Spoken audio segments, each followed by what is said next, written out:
शकुंतला की सास पार्वती देवी दहेज की पूरी रकम वसूल करने के बाद शकुंतला को मायके भेजने के लिए तैयार हो जाती है। शकुंतला मायके आ जाती है, अपनी माँ और भाई से मिलकर बहुत खुश होती है।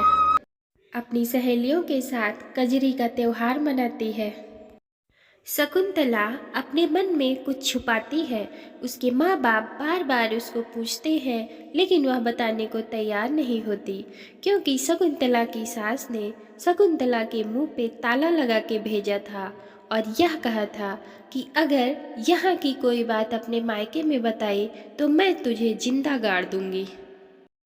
शकुंतला के माँ बाप बार बार शकुंतला को कसम देते हैं।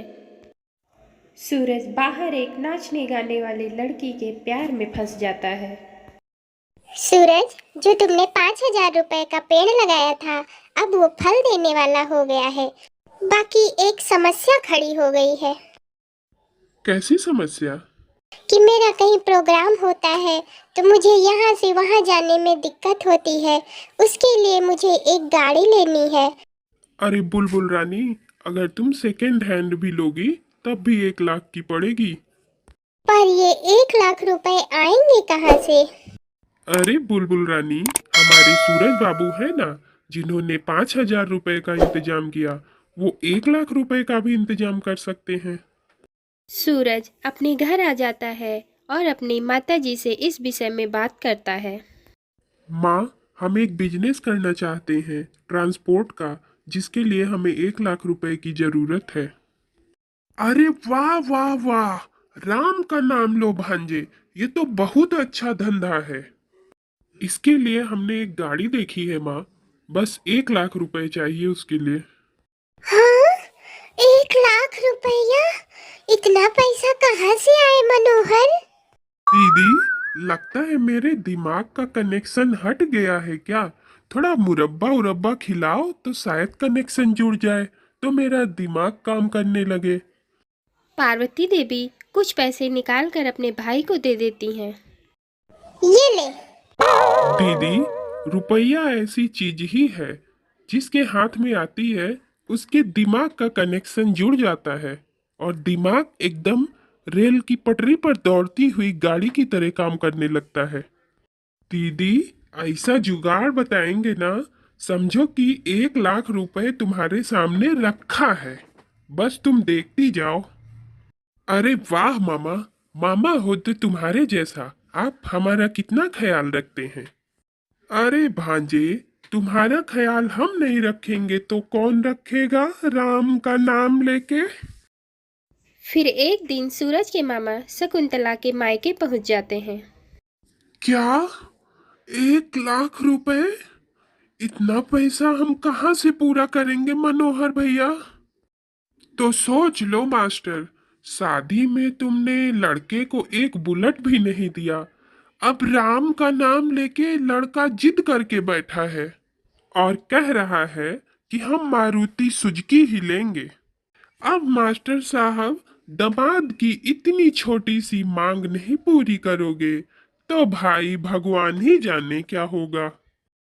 मास्टर साहब, गौना नहीं जाएगा फिर। शकुंतला जिंदगी भर ससुराल का मुंह नहीं देख पाएगी, समझ गए आप? शकुंतला के पिताजी ने पहले ही खेत, गाय और अपनी पत्नी के कंगन बेचकर दहेज की रकम को चुकाया था। अब अचानक से 1 लाख रुपए की मांग सुनकर शकुंतला के पिताजी को तो जैसे गर्मी सी चढ़ गई और वो पसीना पसीना हो गए। हाँ, पानी। प्यास लग गई आपको? अरे शकुंतला बिटिया, जरा अपने बाबूजी को पानी पिलाओ। आकि जो हमने कहा है उसके ऊपर गौर करिएगा, समझ गए ना? शकुंतला अपने बाबूजी के लिए पानी लेके आती है। बाबूजी, पानी। बाबूजी, पानी। हाँ हाँ, लो। क्या बात है बाबूजी? तबीयत ठीक नहीं है क्या? ठीक है, ठीक है बेटी, अब तुम जाओ। इधर शकुंतला की ननद अपनी भाभी को लेके बहुत परेशान रहती है। अभी तो गौना बाकी है मौसी। हमारी माँ जरूर सुरसा जैसा मुंह फैलाएंगी। उन गरीब मास्टर साहब का क्या हाल होगा। मौसी, अब तो भाभी का चेहरा मेरी आंखों के सामने नाच रहा है। हमने एक गाय को लाके कसाई के खूंटे से बांध दिया है मौसी। इस अपराध के बोझ से हमारी रातों की नींद हराम हो गई है। शकुंतला के मौसा मथुरा प्रसाद जी ये खबर सुनते ही भागते हुए शकुंतला के घर आ जाते हैं। हम ये क्या सुन रहे हैं मास्टर? पहले दोनों गाय बेचा, फिर खेत, और अब ये घर बेचने जा रहे हो। लड़की की शादी ना हो गई, हवन हो गई, उसी में सब स्वाहा कर दोगे। तो क्या करें मथुरा भाई? अगर हम मारुति सुजुकी नहीं देंगे तो वो लोग शकुंतला का गौना नहीं ले जाएंगे। अरे कैसे नहीं ले जाएंगे? उनके बाप का राज नहीं है। सरकार कानून कायदा काहे लिए बनाए है? इस कायदा कानून को लेके हम क्या करें मथुरा? इस कोर्ट कचहरी के चक्कर में शादीशुदा बेटी पेट में बच्चा लेके बाप के घर में कब तक पड़ी रहेगी? लोग तरह तरह की बात करने लगते हैं। तुम तो हमारा स्वभाव जानते हो। कोई हमारी इज्जत पर उंगली उठाए उससे पहले हम मर जाना चाहेंगे। चलो हम चलेंगे तुम्हारे साथ। शादी की सारी मांग तुम पूरी कर चुके हो, फिर पार्वती देवी ये कैसा टैक्स लगाई है तुम्हारे ऊपर? अब कोई फायदा नहीं है मथुरा। गाड़ी का आधा पैसा तो हम दे चुके हैं। क्या? हाँ मथुरा, बाकी का 50,000 रुपए जो बचा है, जब मकान की रजिस्ट्री पे साइन करेंगे तभी वो पैसा मिलेगा, और जैसे मिल जाएगा हम वो भी चुका देंगे। इधर शकुंतला की सास और सूरज के मामा गाड़ी का आधा पैसा पाकर बहुत खुश थे। हम अनाड़ी नहीं है मनोहर कि सूरज का गौना ऐसे ही ले आएंगे। आधा पैसा मास्टर साहब पहले ही दे गए हैं। फिर एक दिन शकुंतला का गौना हो जाता है और वह विदा होकर अपनी ससुराल आ जाती है। इधर सूरज की बहन ज्योति अपनी भाभी को देखकर बहुत खुश हो जाती है। आ गई भाभी। आइए, चलिए अपने कमरे में बैठ के बात किया जाएगा। आइए मास्टर साहब, बैठिए बैठिए। इतने भले आदमी को हम पहचान नहीं पाए। समधिन जी, थोड़ा पैसा हम साथ में ले आए हैं, बाकी का जल्दी ही इंतजाम करके हम आपको दे देंगे। अरे, इतनी भी क्या जल्दी थी? जब पूरे का इंतजाम हो जाता तभी लाते। वहाँ बैठी ज्योति समाचार पत्र पढ़ रही थी और वो पढ़ते ही चौंक जाती है। अब तो तुमने हद कर दिया है माँ। इस बेचारे ने अपनी बेटी की शादी क्या कर दी? आपने तो इनको पूरा बर्बाद ही कर दिया। ज्योति, जबान संभाल कर बोल। समाज का व्यवहार कैसे निभाना है ये तुझे क्या पता? समाज का व्यवहार निभाने के लिए तुमने अपने समधी को घर से निकाल दिया। देखो देखो, इस पेपर में घर बेचने की नोटिस छपी है। मास्टर साहब, ये पैसा आप अपना उठा लीजिए। जो हुआ सो हुआ। अब आप इनको एक फूटी कौड़ी भी नहीं देंगे। ऐसा नहीं कहना चाहिए बेटी।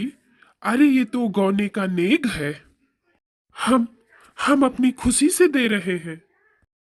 अरे क्या सूरज, तुम अपनी शौक के लिए अपनी ससुराल का घर बिकवा दिया।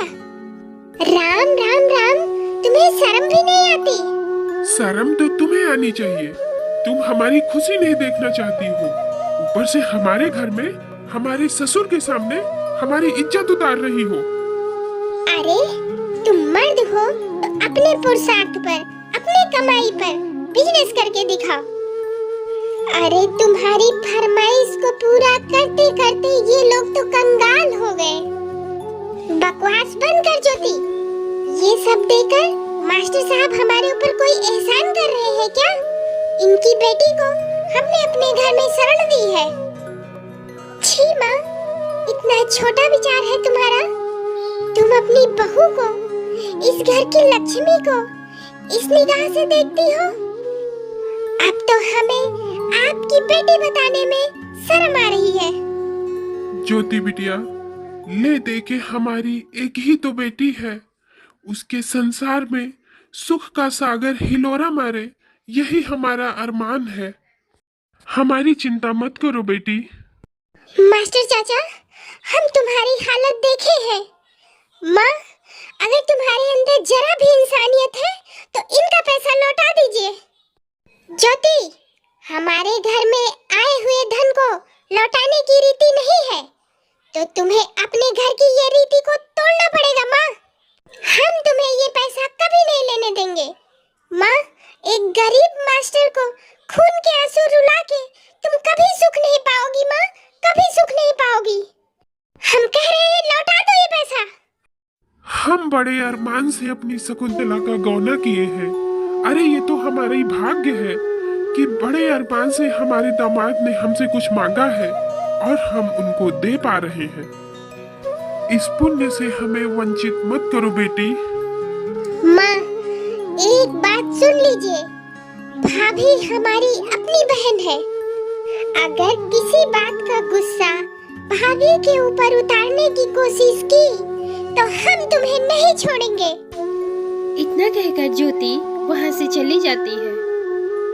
क्या इन पैसों को लेकर सूरज और उनकी माँ का मुंह बंद हो जाएगा या आगे और सुरसा की तरह मुंह फैलता ही जाएगा? जानने के लिए देखिए हमारी अगली वीडियो। फिर मिलेंगे आप लोगों से एक नए वीडियो के साथ। तब तक के लिए बाय बाय। हमारे चैनल को सब्सक्राइब करें, वीडियो को लाइक एंड शेयर करें। Thank you. हमारी वीडियो रोजाना 6 से 7 के बीच में आती है, देखना न भूलें।